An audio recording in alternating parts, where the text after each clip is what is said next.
Good people. It's another week. Eagles Elite Podcast. We in the building. We talking all things Philadelphia Eagles. It's off season. We all know that. But guess what? That don't mean it ain't nothing. Maybe not as much. But hey, it's still the Eagles. Still a lot happening. So, of course, we're gonna bring you some updates. We're gonna talk about Game 3 and Game 4. We're doing our two-a-day portion for the next 4 weeks at least, until we get up until training camp. Basically, so we're gonna just slide through and do like 2 game reviews a week. Some of them will be pleasant, a lot of them won't. But hey, that was the season as a whole. If you were a fan, we're gonna definitely talk about the Terrell Lewis Oopsie, the Eagles linebacker group rankings. And, depending on how time permits, we may slide in a few things. Hey, you guys may have some questions that you want us to answer. So we're going to play it by ear. We're going to give ourselves time to talk about everything we need to talk about. So to get things jumping, it's time to get my man in the building.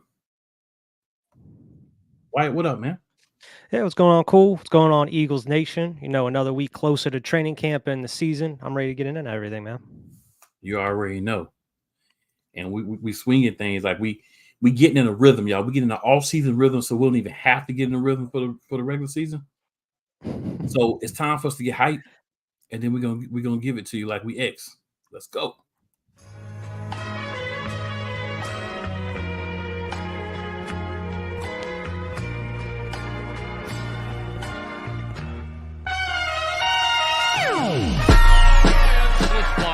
The kick is away, and the kick is it's good!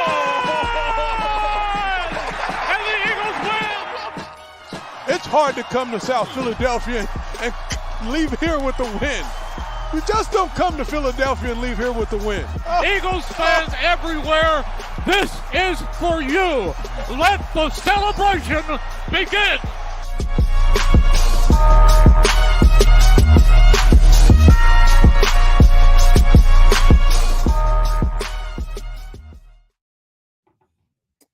All right, good people, say we in the building another week. Y'all know we hitting it up regular season, off season, preseason, postseason, whatever. Always got to give you any news and updates that come into effect. So, Wyatt, what you got for the people tonight? Yes, sir. I mean, we already talked about training camp, but we finally got word on when that's going to be starting here. July 23rd to Tuesday is going to be the first official day of training camp. And then they announced that on August 1st is going to be the first open practice at the link. I believe tickets went on sale yesterday. If they're not already sold out, I'm sure you can go cop some of those. I know that they were having like actual on-field passes for a little while. I'm not sure what the pricing for those were. But I really want... Yeah, I'm sure they're probably gone by now. I really wanted to go this year, but it doesn't look like I'm going to be able to, unfortunately. I'm still trying to make like a game or two this year, absolutely, though. So the single game tickets went on sale as well. Yeah, they from what I heard, they sold out already, though. So you're going to have to buy it. Yeah, you have to buy them from your resale sites because a lot of people do that. They snag the tickets and then put them on the resale sites. But yeah, upcharge them.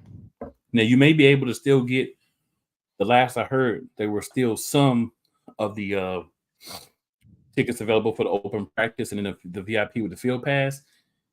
And they're first come, first serve as far as seating. So you buy the ticket, it's just a general joint. So if you get there 2 hours early and you want to sit up front, cool. You ain't going to field if you don't have that VIP pass, but you can still get there early. So just a quick heads up for those who, may have been at work all day and hadn't had a chance to look into it. Yeah, absolutely. The other thing I wanted to mention was unrelated to training camp and everything. We talked about last week with Jeffrey Lurie possibly selling a stake within the team. And over this past week, Jason Kelce actually came out and said, how much? What's the price? And it's like, there's no better man to come in and own a part of this team than Jason Kelce if he was able to do it, whether he had to go in with somebody else or if it was just himself or even with Travis. You know how they've been, they're part of like a beer company now. So who knows, like whenever Travis retires, maybe he's going to want to part in unless he's trying to get in on Kansas City eventually. But man, I would absolutely love Jason Kelce to be actual part of the organization or part owner.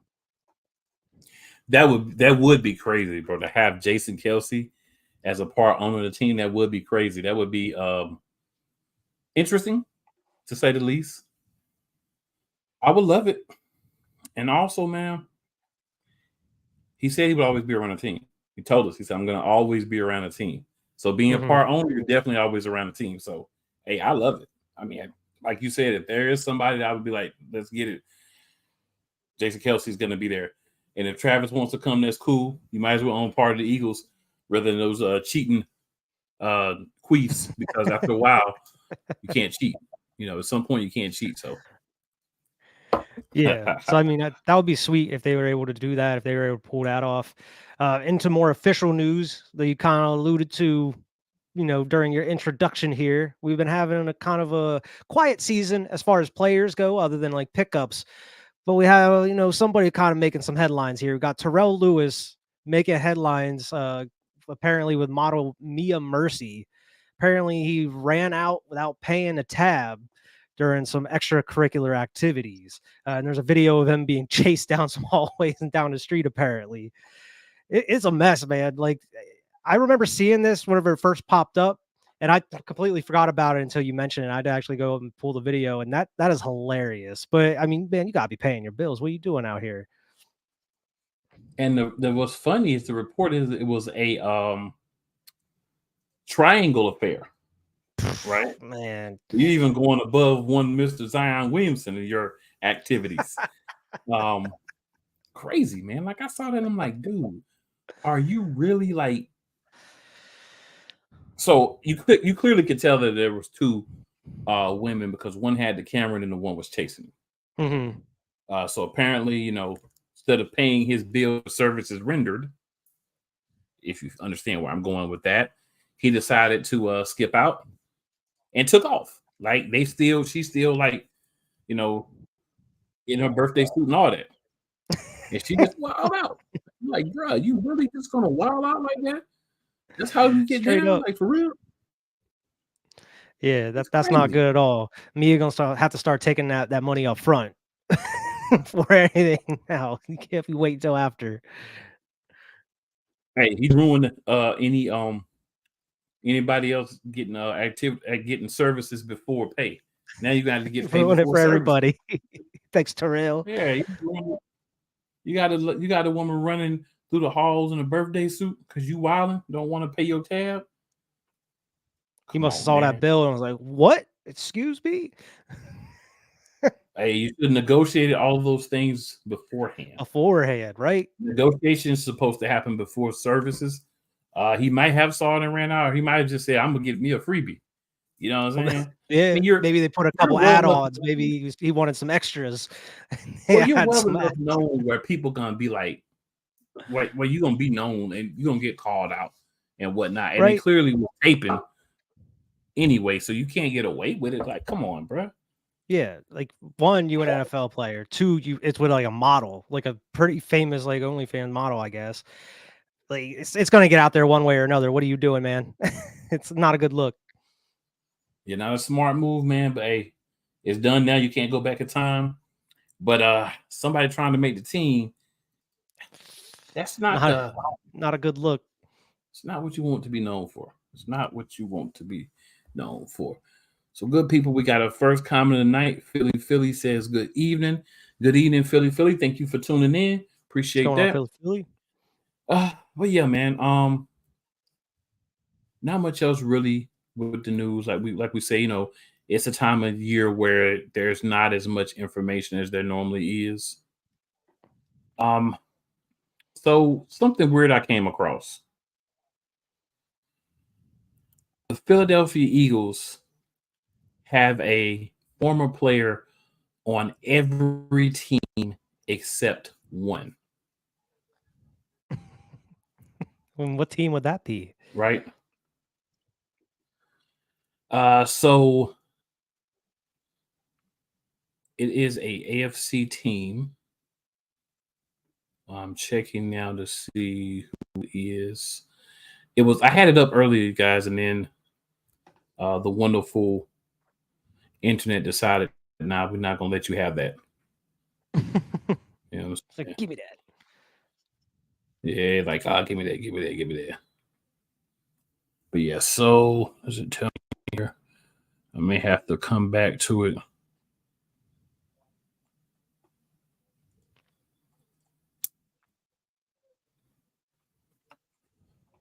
does not tell me which one in the article I have pulled up. I had a different one earlier, but of course, you know, that's the one that's not pulling up.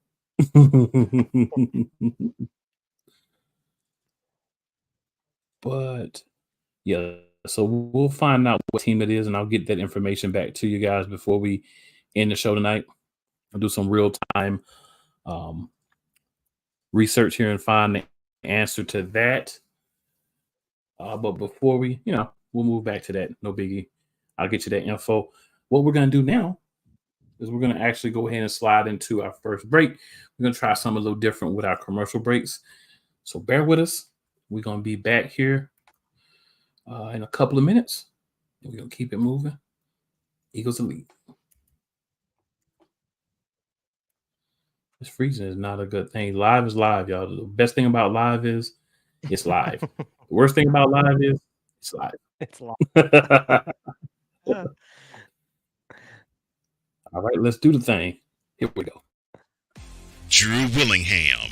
In this case, yeah, you put the blame on Kyle Shanahan for apparently not preparing the team enough for the overtime rules, supposedly. Cole Johnson. Peyton was considered a winner, and he was the darling of all darlings for Gerald. With a special appearance by Tyrone Alizé McDummy. Ain't nobody calling me. Text delete, delete, delete, delete, delete, delete. Join these two football enthusiasts as they give you Total Football Talk.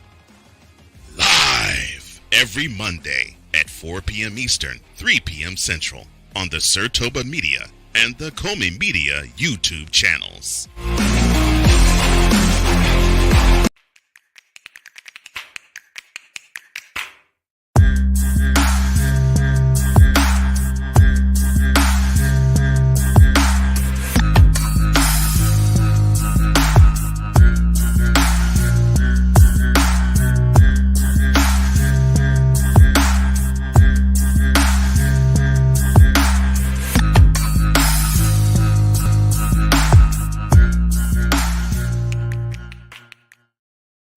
Drew Willingham. In this case, yeah, you put the blame. Whether it's news, the largest egg producer finds bird flu in chickens at a Texas plant, weather, devastating tornadoes rip through the heart of the United States, inspiration, a breast cancer survivor completed the journey of chemotherapy, and now begins a future one of matrimony or sports. Michael Jordan is shown on a photo with Diddy. LeBron James has a video extolling the virtues of a Diddy party. This has been yet another Beating a Dead Horse presentation. We got you covered. BS3 Network proudly presents The Morning Shift with Cole Johnson. Live every weekday morning beginning April 29th at 8 a.m. Eastern, 7 a.m. Central.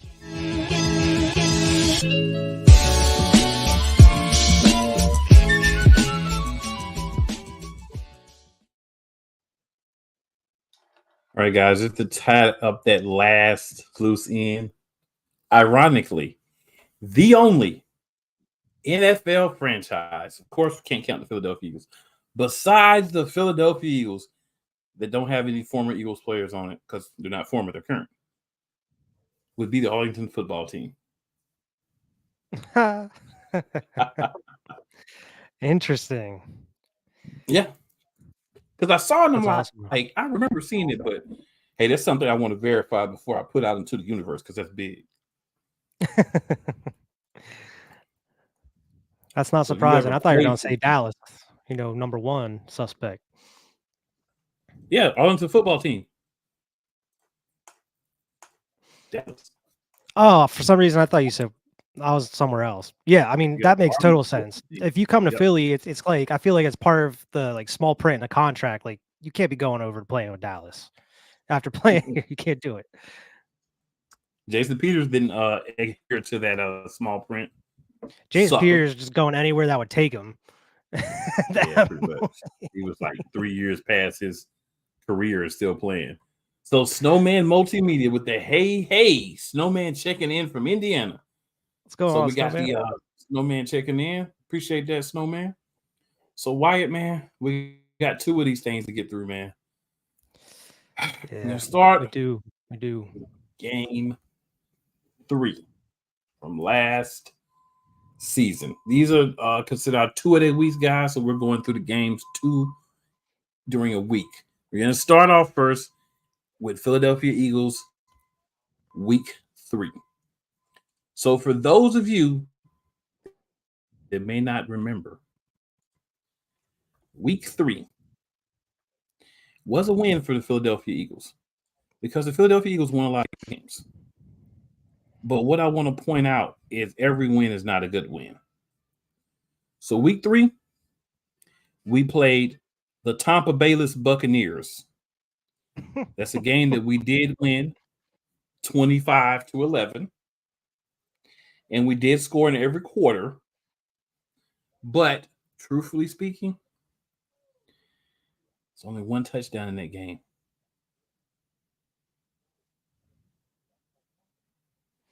Only 1 touchdown we scored, and there was field goals. And see, it was funny. I'm laughing, but I'm not laughing. Well, we did actually. Jalen Hurts did run in a touchdown too. So apologies, I missed that when I was looking up the information. He did run for a touchdown too, because I was looking at the passing touchdowns. Yeah, he did throw one to Oz Olamide Zaccheaus, who was the second leading scorer by yards for that game. But yeah, another game where, field goal kicker did a lot of the work. And 2 interceptions to this Tampa Bay team. And I'm not saying his Tampa Bay defense wasn't the defense it was in the past, but turnovers were a big issue for us last year. This game definitely proves that. I'll let Wyatt give you some of his thoughts, and I'll come back and give you some of the team stats and some other info. Wyatt, what are your thoughts on this 25-11 victory to the over the Tampa Bay Buccaneers? Yeah, I mean, looking at the score, it definitely tells a different story than what actually happened out on the field. I mean, it was a lot of the same mistakes we've been talking about, reviewing the first couple games here. It's even more apparent here because, the Bucs are relatively known for, going after the quarterback. They're blitzing a pretty decent ton. And, we saw it in the playoff game, which we're going to get to way down the line. We saw it even here. I mean, it seemed like you see throughout the whole season, there's only a couple different plays that the Eagles are trying to do. It seems like there's only 15, 20 plays in their playbook altogether, but it seems like they're going for like screens or runs, or else they're trying to bomb it deep. And whenever they're trying to bomb it deep, there's just no other options, it seems. They're not scheming any of these guys open. So throughout rewatching this, Jalen is constantly just throwing into coverage, like everywhere. And that's why you have 2 interceptions on here as well. I mean, one, I believe, wasn't it Dallas Goedert? He slipped in that one, or am I mistaken that? So that wasn't technically his fault, I guess, on that one. But the other one, he threw straight in the double. Throw that ball either, though. He shouldn't have thrown it. Yeah. So, I mean, he threw the other one directly into double coverage, trying to force that ball. Didn't work, obviously. And we've also run into the issue where you're trying to use Kenny Gainwell in bad situations. You had a 4th and 2, and you try to run Kenny Gainwell up the middle and get stuffed. And then you have him completely almost, let me see here. He almost split carries with DeAndre Swift after DeAndre Swift had a monster game against Minnesota, which is outrageous. I mean, he had still ended up with 16 carries for 130 yards, but you also had Kenny Gainwell getting 14 carries with only 40 yards and forcing him into situations that he shouldn't even be in. DeAndre Swift should be in, running the ball. And then you also, at least in this game, they kind of toned it down with the quarterback draws with Jalen Hurts, like we saw in the first couple weeks. But you still had him standing in the pocket, holding on to the ball way too long, or just didn't have anywhere to go with the ball in general other than just his number one option. And what seemed to be working early with the slant routes to A.J. Brown, he was actually being able to get a decent amount of yards after catch. They kind of went away from that for a while, and then they decided to get back into it later in the game in the second half when they could have been utilizing this in different ways throughout the whole game because that's what was working. And how many catches did Dallas Goedert have here? 5 catches for 41 yards. Dallas Goedert has been extremely underutilized throughout these first 3 weeks. Even the whole season, I would say he was underutilized. And that's just, Brian Johnson and Nick Sirianni doing what they're doing, or what they're not doing, if you're looking at the season. So, I mean, it was just a mixed bag on everything. I mean, the defense, they were able to get a couple turnovers, I believe, but overall, they were just leaving holes in the middle of the field. These 2 games we're talking about tonight specifically shows how bad and how terrible this team was with tackling. They were just missed tackles all over the place where they weren't able to hold on to anybody. I believe you had the forced fumble by Jalen Carter in this game. Rookie was out here doing his thing. Not a lot of bright spots in a decent win. I mean, it was 25-11. Your defense was holding them off for a majority of the game. You were at least stopping them from getting into the end zone. But yeah, I mean, it was very mixed. There was a lot to work on coming out of this game that still went into, week 4 against the Washington Commanders here. But I mean, I guess you can say there was a little bit of improvement. I mean, as far as score wise and what they were able to do as far as scoring the ball compared to the first 2 weeks.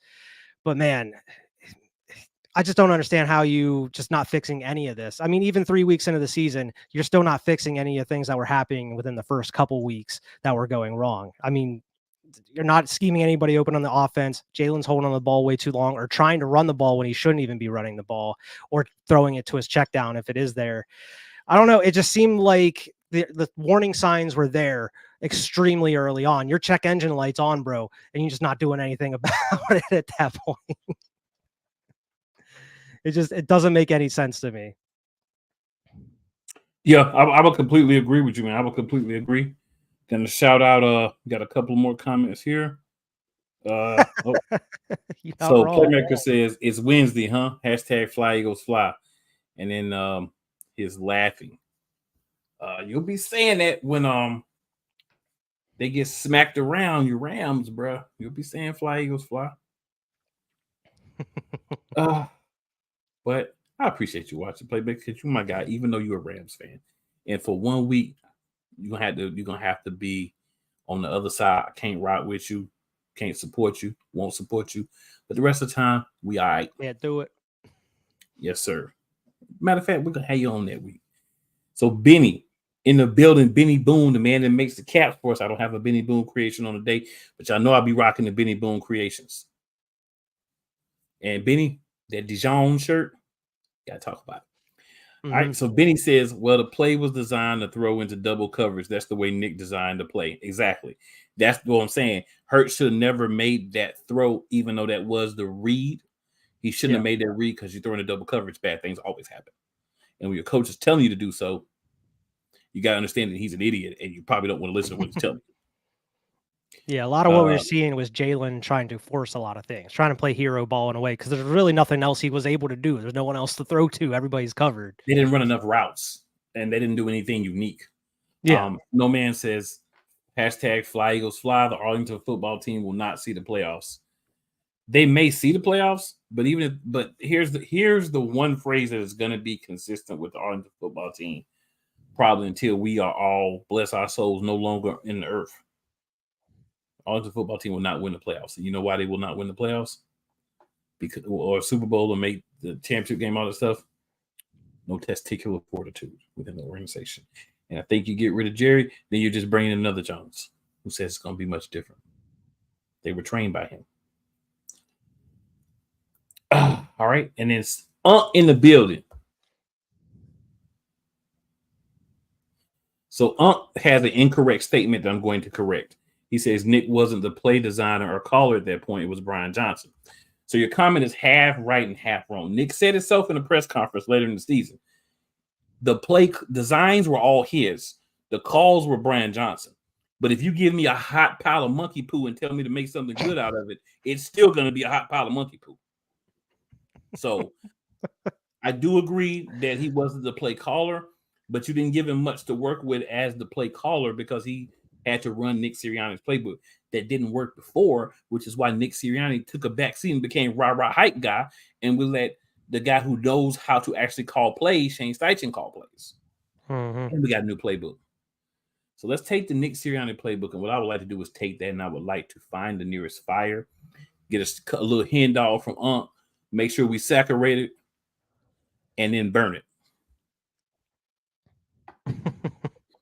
Benny says the next time we come to Philly, so we can make ourselves available. Bet.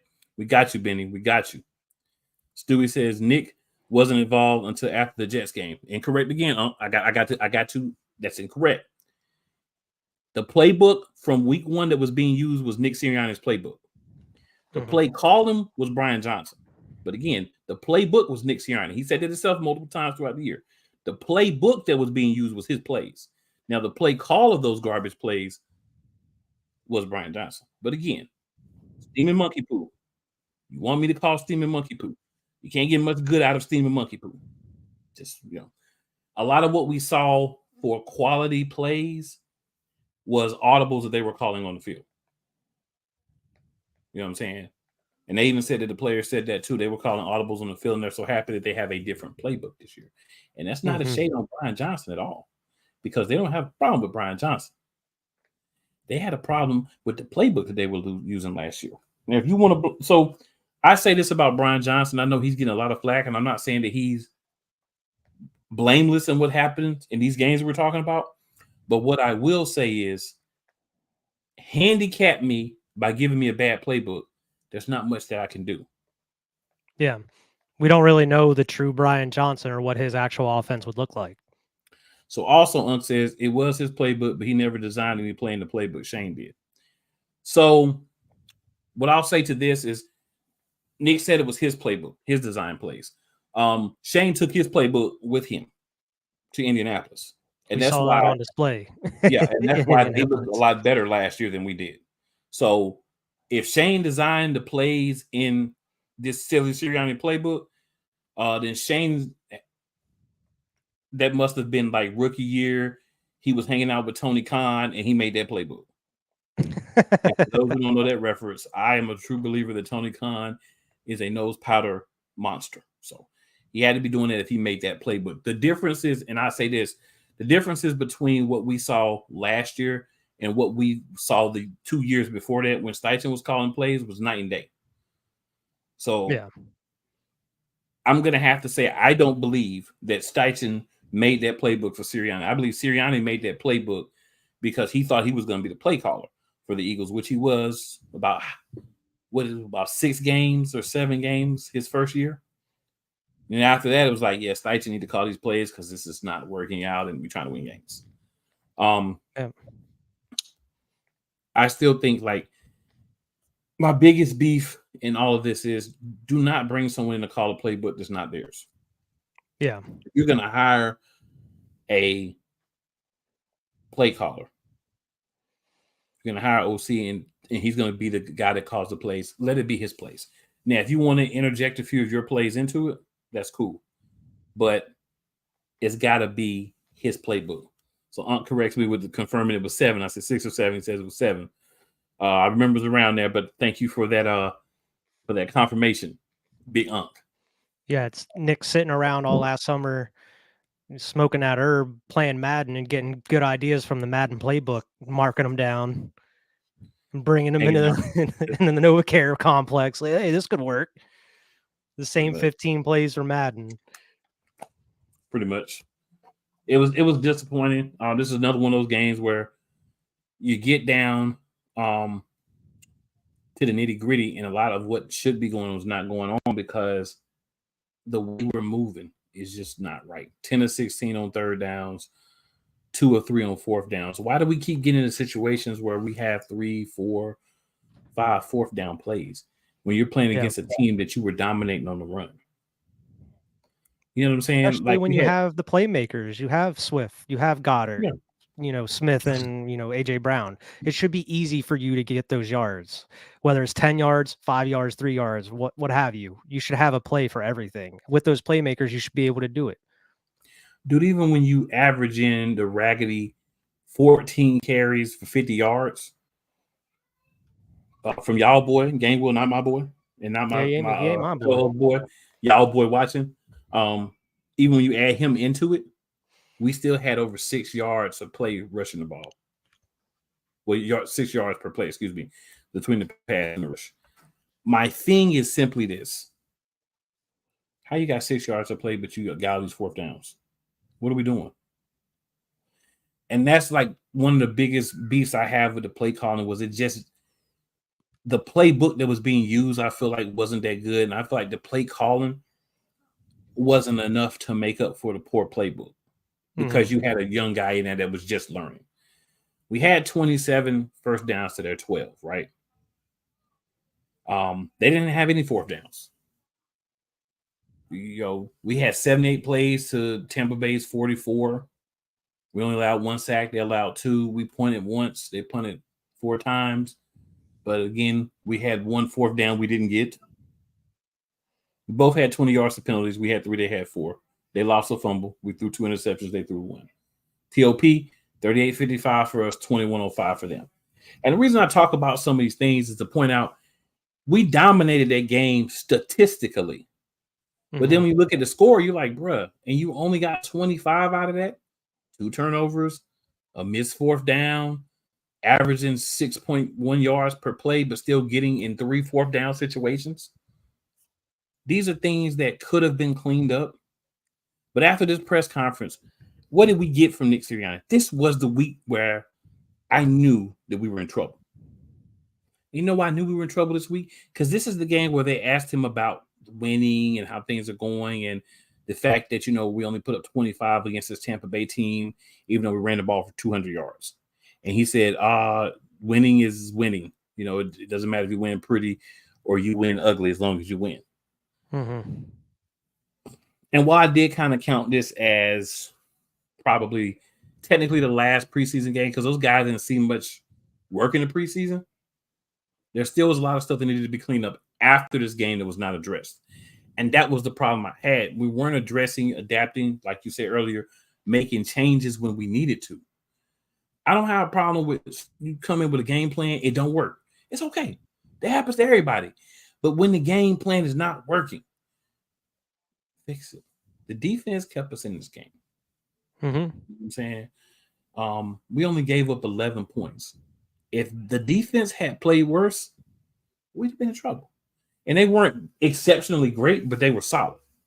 You know what I'm saying? And again, young guys not getting opportunities. We out here playing the Bucks 25-11, and we're not even getting guys in the game for a play or two to sub just to get their feet on the field, just to understand something, just to put a couple of plays on tape for them. Nothing. What are they doing? Sitting on the sideline in their jackets over their uniform. Just sitting, just watching. Just sitting. Yeah. And to go back to what you were saying, if anybody goes back and watches those episodes after these games happened, we were even saying it's like it seems like they're going to start getting complacent at this point, and that's exactly what they did. They started using that excuse. Well, this is the NFL. It's hard to get any type of win. A bad.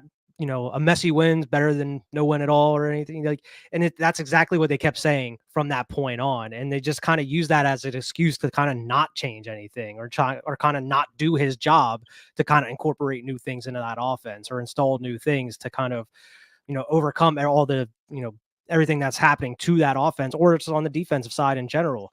But I mean, at this point, when you can't even have an offense full of playmakers get any type of points on each drive, that's bad. That's terrible. If you can't scheme these guys open, these superstars, you probably shouldn't be the head coach or at least designing plays on this squad. You make some good points there, sir. You make some good points. I mean, a win. I mean, we won the game, right? So we're not sitting here lamenting, crying because we lost the game. Yeah. But what we're saying is that's not the way you want to win. That's not the way the Eagles should be winning games. And got to be better than that. And we can be better than that. Especially coming off a season previously where you blowing teams out almost weekly at that point. And I'm not saying you can do that on a weekly basis every year, but come on, man, we had an expectation after a Super Bowl season. The thing last year was the only way we can do better than the previous season was win the Super Bowl. But just so you know, for the coming season, we win a playoff game and we've improved. Unfortunately, that's the situation that we put ourselves in, and the season that we're reviewing right now is how we got there. So Good people, take another quick break, come back, and we're going to talk about Philadelphia Eagles ranking within the linebacker group and what's come out about our linebacker group is being said. So we'll get into that in a few moments. But before that, a couple of commercials. Appreciate you guys for hanging with us. We'll be back. Rams fans all around the world. It's a beautiful thing to be a Rams fan right now. Stafford's back. We will see about Cup. And running back Kerryon Williams to a return. Lend me your ears, or should I say lend Playmaker your ears, as he breaks down week by week everything in the Los Angeles Rams canon. Number 99, Aaron Donald. Can't wait for 2029 to come to know that you are going in the Hall of Fame, and it should be first ballot, no questions asked. Join the Playmaker as he breaks down everything Los Angeles Rams style in Ramily Talk on the Playmakers Blog Network YouTube channel and where you can find podcasts. Join Ryan McCarthy. I became a Jets fan because Kermit the Frog was my favorite Muppet because he was green, and the Jets wore green. That's how I became a Jets fan. And Dustin Henry. ESPN is cashing all in on let's pay a few personalities and we'll just kind of fill in the gaps. As they walk you through all of the world of sports from their perspective. The Albany Empire, it's a literal circus. No credentials required. Where, Ryan, say the tag. Where you don't need a press pass to talk sports. Live every Tuesday at 8 p.m. Eastern, 7 p.m. Central on YouTube and where you can find podcasts. Oh, yes. The tradition, the pageantry, the spectacle, the history, the slut. Wait. I gotta rep my brother's stuff right. All my DMV soldiers, stand up! And welcome to the Commander's Gridiron Report. You want your commanders to be repped right? Well, D. Willie is your man. Commander's Gridiron Report. Every Tuesday at 11:05 a.m. Eastern, 10:05 a.m. Central on the Sotoba Media YouTube channel. Music by J. Cool. Where my soldiers? Right side. Commanders. Where my soldiers? Left side. All right, good people. So we back in the building. So we ready for some more talk. Guys, see, I got it cool tonight. In the background, I just got like chilling in the room, relaxation. You know what I'm saying? Breaking it down, talking. I can't do it. New moves sometimes, y'all. Sometimes we got to give a little. This is what's popping, and now while I'm out, got to do that sometimes. Got to do that. That's part of it. All right, so.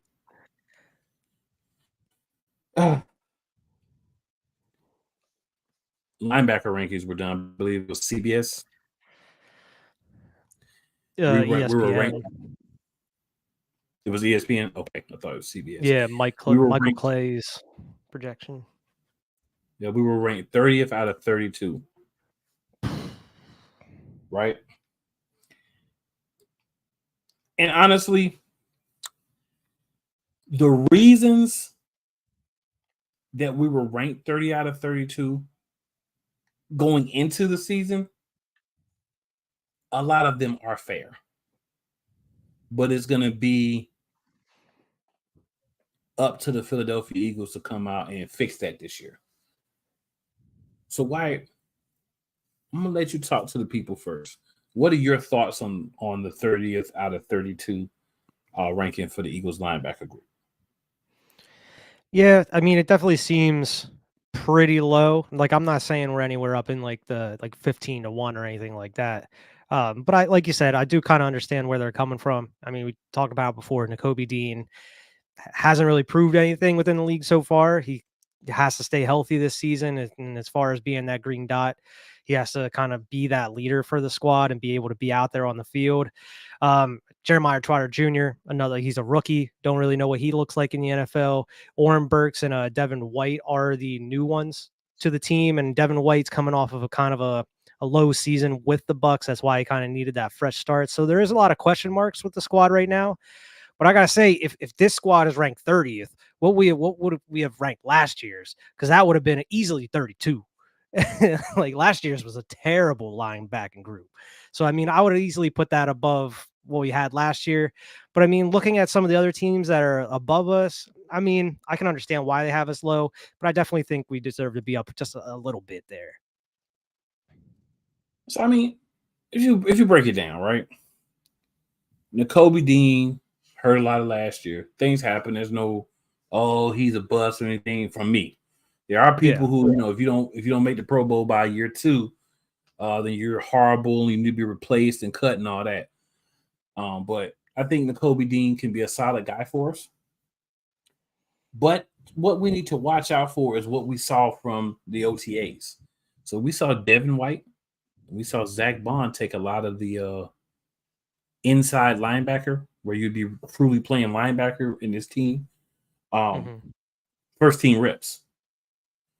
So Nakobe Dean is going to be at a place where if he's going to start this season as the captain and calling the plays like he did last year, my boy better be ready to come out in training camp and get it in, because you're fighting an uphill battle now.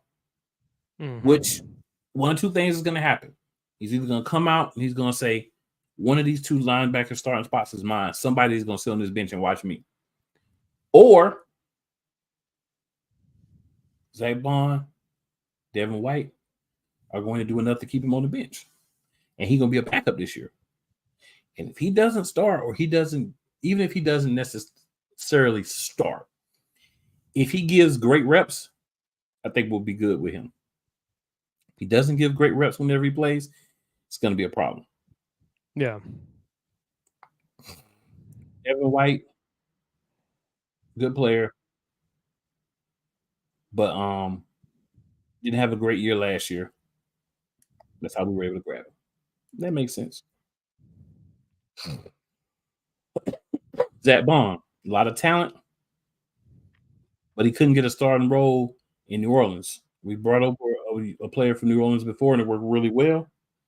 So let's hope that Zach Bond works anywhere near as well as Malcolm Jenkins did for us. Different position, but still in the interior of that defense.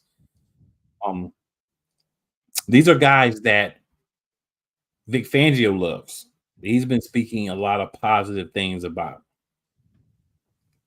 So this is an opportunity for those guys. But with this group right now, based on last year, right? And I think that's the big thing that I want people to understand. We're basing a lot of, excuse me, guys, my eyes just got dry. Crazy. We're basing a lot of this based on how bad we were last year. And yeah, we did make some upgrades, but a lot of them weren't long-term, or they're not ready yet. Right? Jeremiah Trotter Jr., he'll probably get some time this year, but he's not a guy that we should be expecting to come out and have a great first year. I mean, he'll have some good moments, I think, but this is an organization that's in his blood. He'll love it, but I think you have to acknowledge that. Warren Burks, Ben Van Sumeren are guys that they make the roster as backups. May not make the roster. We don't know. Your thoughts, man? Yeah, I mean, I completely agree with that. I mean, it's just it's a wait and see game. How these guys look in training camp, where they're going to be able to have them out on the field at, whether who's starting, who's not. Who knows? Possibly bring somebody else in along the way as well, whether it's a free agent or by trade. Who knows? We've seen Howie Roseman do this, going into training camp. Hell, we've even seen him do it in the first part of the season. Go out and make a trade, make some adjustments if he doesn't like what he's been seeing through training camp or in those first couple games. I don't know. I mean, I think Devin White is probably going to be one of the starters for sure. I think he may have a decent season, a change of scenery and everything like that. But I think it's all going to be based around this scheme as well. We don't know what this scheme is going to look like with the players that we have under Vic Fangio. But I think it's going to be definitely better than what we've seen definitely last year with that hodgepodge mess of Patricia and the other bull. But I don't know. It's more of a wait and see game, but I do like the depth that we have here. I mean, Howie Roseman has at least went out of his way to address that linebacking room this offseason for a good reason. Yeah, Devin White's 26, so he's going to be around for a while. Yeah. I think he's a guy that, if his skills continue to develop, he might be a great inside linebacker in his 3-4. Now, what I have seen and heard from Vic Fangio's system here in Philly is they are going to rush the outside linebackers. But what they're wanting to have is guys who can do a little bit of both. So, for instance, to explain, a guy like Josh Huff, he can play the outside linebacker because he has some cover skills. If you want to drop him back in coverage, have him cover a zone, have him cover a third or fourth receiver, you can do that. You can't necessarily do that with certain players, right? Same thing with guys on the other side. Some of those guys. One of the guys is a guy that we didn't see a lot of last year. That a lot of people call Hassan Reddick 2.0. Right? You guys know what I'm talking about. If he plays better this year, if that group as a whole can adjust to the scheme and use the coverage skills some, and just for those who don't know, I'm talking about Nolan Smith. Make sure I throw out there. We might have some newbies who don't really know, so let me make sure I get the names because, make sure. But if all these pieces that we have can just do what we need them to do, not anything out of the ordinary, not anything extra, but just what we need from them for us to be successful, this team should be good. This group should be good. But again, it is relying a lot on guys that up until this point haven't shown that they can do it. Doesn't mean that they can't. But that we're just waiting for them to show it. So I don't have a problem with being ranked 30 right now. Honestly, I kind of like it because I feel like there's something else, another bulletin board material, something else to throw on the board. Like, hey, they don't even think y'all any better than 30th. This is all they're giving y'all. They're basically saying y'all the 30th best linebacker core in the NFL, and there's only 32. So I kind of like it because it's like, all right, we're basically saying y'all nothing. Yeah, You're what we got to garbage. lose. You're bottom of the barrel, and you're going to keep your team bad just like you did last year because of you. I can't speak for anybody else, but if I'm as somebody that's just a very competitive person, anything I try to do. If you're not competitive, I don't think you're in the NFL, right? So these guys are going to come out and hopefully use this as motivation. I love it though because doubt us, man. Like doubt us. I don't want to. I personally speaking, I don't want to see articles saying, "Oh, the Eagles had the best this and the best that and the best quarterback, and the best wide receiver, best running back, best defense, best linebackers, best cornerbacks, best line." No. Talk about how bad we are, how terrible we are, how we not this, we not that. Do it. Give us more motivation. I'd rather have that than everybody stroking us, because when everybody's stroking us and telling us how great we are and how we're, wonderful, that's when we seem to have bad years. It is. When people it really is. People doubt us, when they don't believe in us, when we can't get the job done, they don't believe we can get the job done, we normally look better. Doubt us. Please doubt us. You're helping us. That's so strange. It's like this team, for some reason, doesn't know how to be a top dog when they actually are. Like they have the potential to be, but for some reason the Eagles always work better as an underdog for some reason. Because no one likes us, so we don't care. When people start liking us, it's a problem because we like when people don't like us. Yeah, it's like we're not used to this. Yeah, don't be nice to us. Like tell us how we. That's what we're used to hearing. Don't be doing all that other stuff. We don't do that. Oh yeah, man. Any other thoughts on this very low linebacker grade that we've been given? Nah, man. I mean, I hopefully when all's said and done, we up there a decent bit by midseason, by the end of the season. Hopefully everybody is able to go out there and prove them wrong with the effort they have and put the guys in the right position to succeed. I dig it, man. So another commercial break here, guys. We're gonna hop back in. We're gonna review Game 2 of this week, which was Game 4. Just to make sure everybody's our second game of the week, Game 4 of the season. Let's go. Whether it's the men's college game, the way that this season has been going, yeah, anything is possible. The women's college game, and how passionate Angel Reese was at that press conference, they got their mojo now. The WNBA, AJ Wilson-Brown stood 1-2, followed by Brittany Griner, Aaliyah Boston, Jackie Young, or the NBA. The Lakers had a 0.8 chance of winning. And then what happened in the fourth quarter? LeBron James by himself outdid the Clippers. You will get any and all of the information right at your fingertips or your earlobes. Join the Playmaker as he breaks down all things basketball in Shooting Lights Out on the Playmakers blog, network, YouTube channel, and where you can find podcasts. Cool McCain. You thought you wanted Gunther against Chad Gable, but you didn't. And I'm going to tell you why. Chad Gable would take everything that Gunther's done and bury it. The Playmaker. It was on site. AJ Styles walked out there, seen LA Knight. Oh, okay. Then LA Knight hopped out the car. Let's go. Break down everything in TNA, AEW, and all of the WWE programming. Join these two kings, monarchs of wrestling, live every Monday at 6:30 p.m. Eastern, 5:30 p.m. Central on the Play Caller Sports Talk YouTube channel. Everything Boston. I love you morons. New Kids on the Block, New Edition, Dear whatever the law firm is. Sincerely, the U.S. Supreme Court. Ben Affleck, Matt Damon. Go yourself again, Jason Whitlock.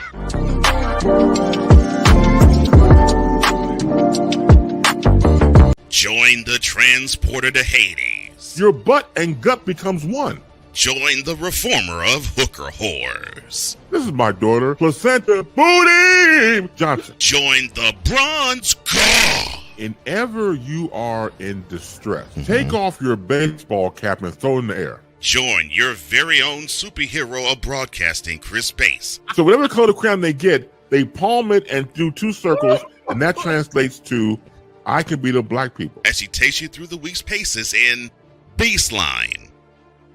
Live every Saturday at 8 a.m. Eastern, 7 a.m. Central, Pacific Time Zone people, just stay asleep when this is on live and just catch the recording. Oh, I'm sorry. Exclusively on the Chris Bass YouTube channel. Get in the game at BetUS, America's favorite sportsbook. Over 50 sports, live betting, online casino, horse racing, esports, and more.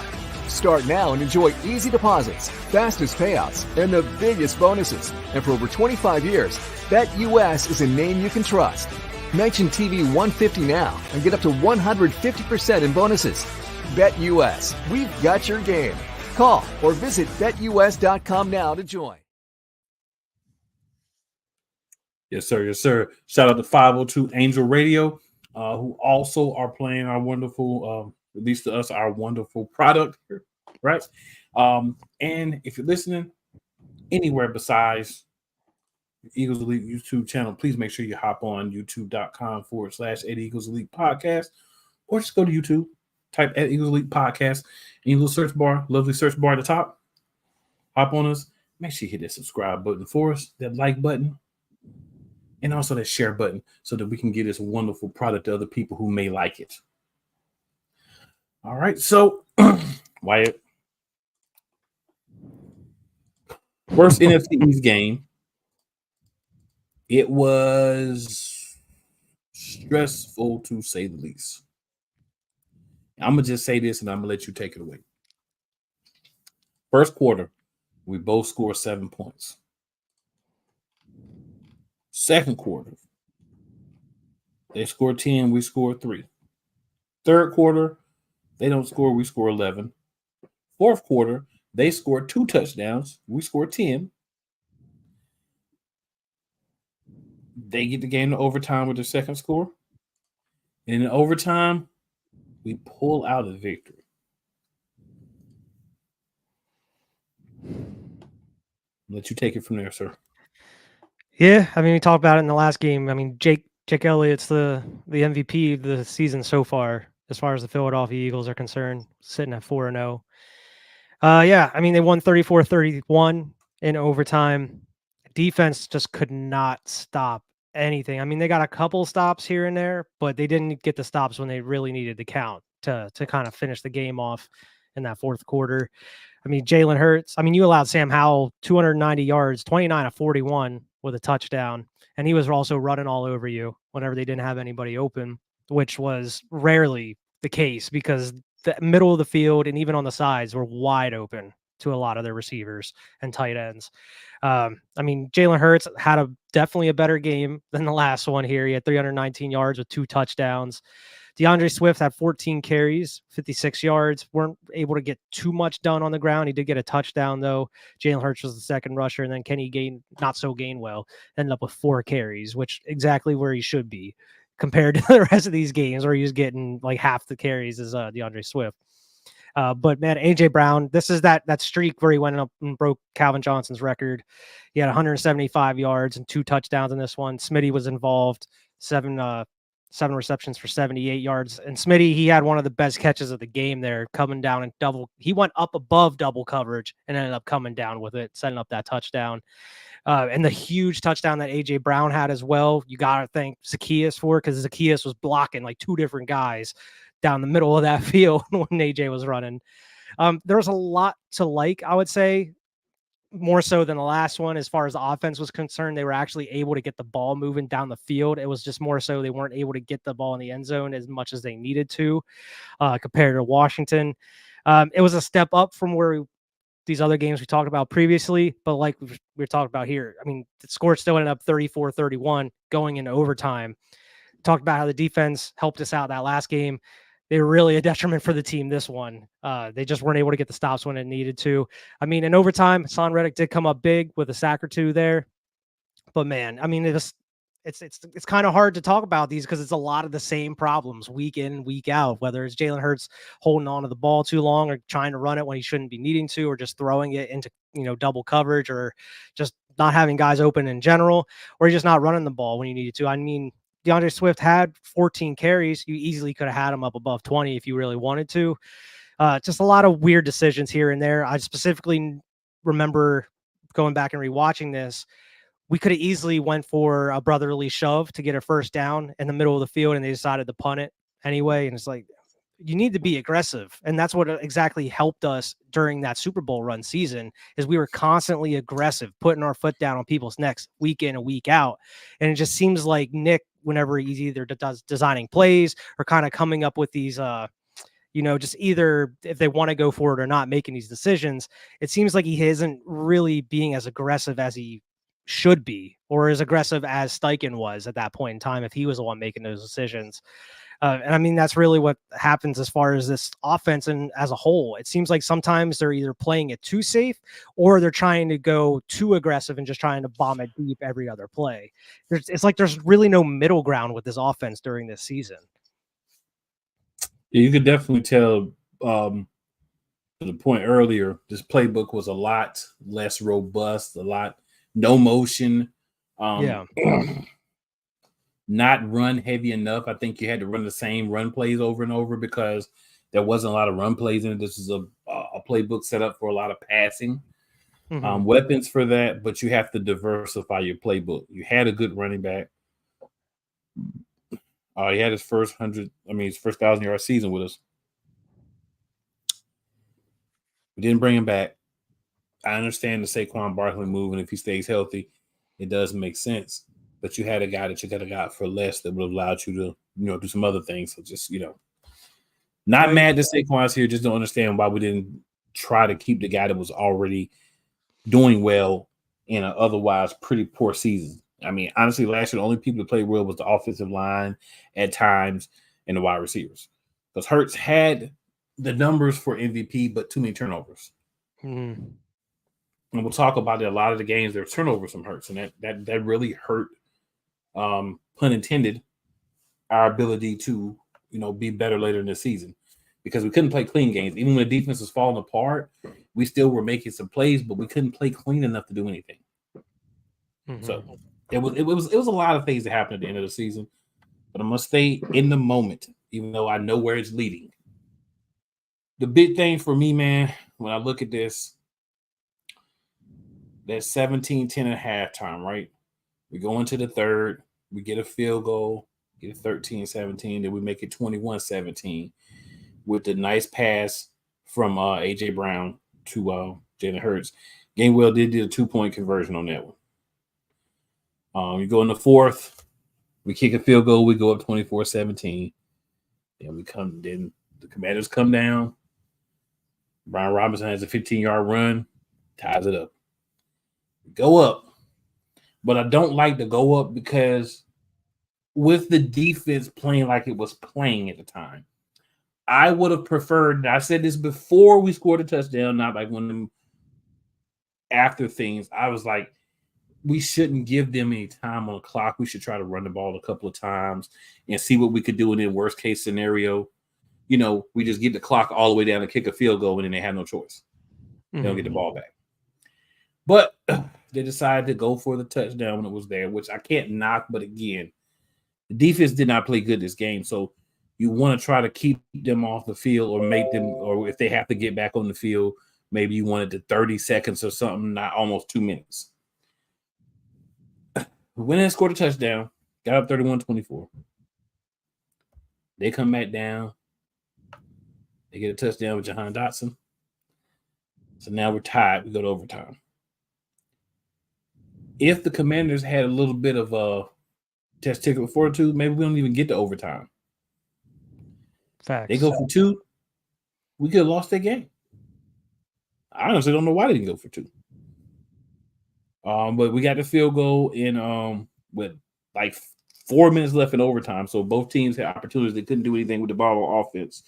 And then we finally scored a field goal to win.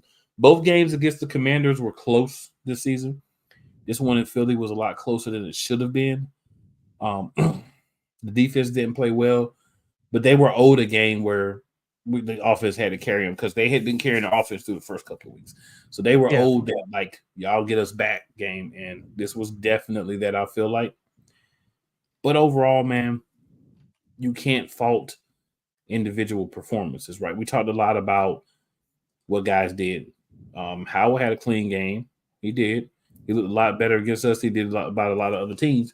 But the important part, 319, 2 touchdowns, no interceptions for Hurts. So we had a game where he was able to come out and command things and not throw interceptions.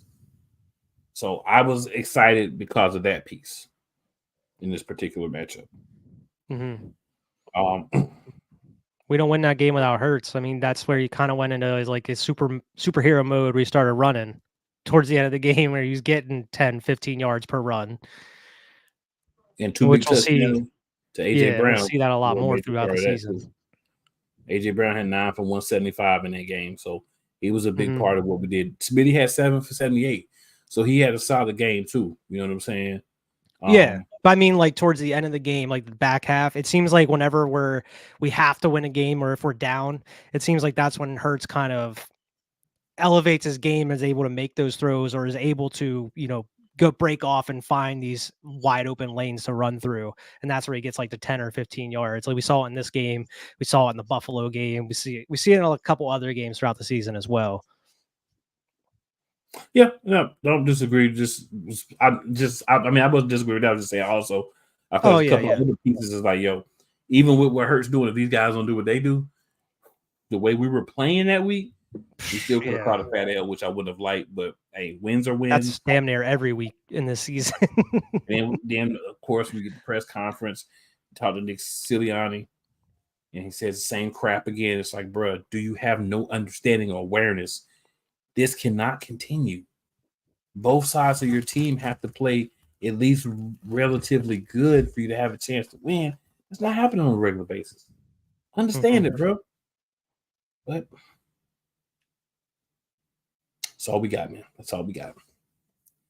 So, I mean, the thing is, Nick showed us who he is. He's more focused on winning than how you get there. That's why he doesn't make a good play caller, because it's not just the destination, it's how you get there. Because you can lose a game and play really well. You can win games and play really bad. And we know that now because we did that last year. But at some point, you have to be able to play well to beat better teams, because you can beat okay teams not playing well. And let's face it, all 4 of the teams that we played in these games that we've covered so far, they're not good teams. They're okay teams. Not one of them. Tampa Bay was never anything better than okay this year. And I'm going to jump ahead and say, oh, but cool, we lost to them. Or, oh, cool, y'all lost to them in the playoffs. We did, because by then we were dumpster fire trash. Yeah, we were worse. Yeah, we were trash by then. They didn't get any better. We just got a lot worse. These are okay teams. You beat okay teams, but it shouldn't be overtime and barely winning against okay teams. You should be from the throat, smashing, destruction, domination, violation. All that. Those things haven't been happening. It's a prelude of things to come. And we tried to warn people, and some agreed, some didn't. If you didn't, that's okay. We're not mad at you. You didn't know no better. You were fooled by the silly Siriannicness. It happens. All right, so we're going to take the Shady Sports Bet US link off now. Just want to leave it up there a little bit to give y'all a chance to check it out if you need to. You know, we say it on the radio almost every week. I'm going to give y'all a break on the radio this week. I'm not going to say it. Yes, I am, because somebody might want to hear it. HTTP bit.ly/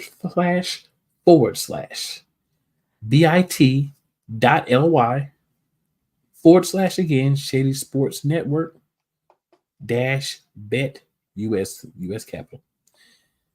Don't think it matters either way, really, though. But go there, still get your other benefits and everything, but people can get a little something to help keep the lights and everything on from you guys checking that out. So Wyatt, before we end the show, sir, do you have any other comments, any other things that you want to get off your chest for the week regarding our Philadelphia Eagles?